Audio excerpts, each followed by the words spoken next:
Hello, in this video I will show you how to set up a VPN on Redmi Note 14S.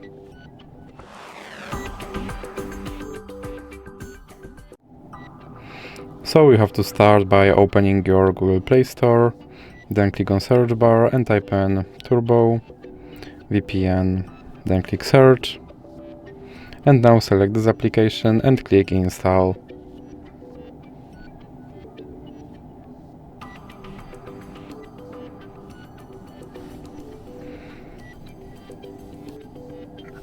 Now click open, and then click agree and continue. Now you can close this ad, then click allow, and click consent. Now click on this button to start your VPN and click OK. Now you can close this ad, and as you can see I'm connected to VPN in Canada.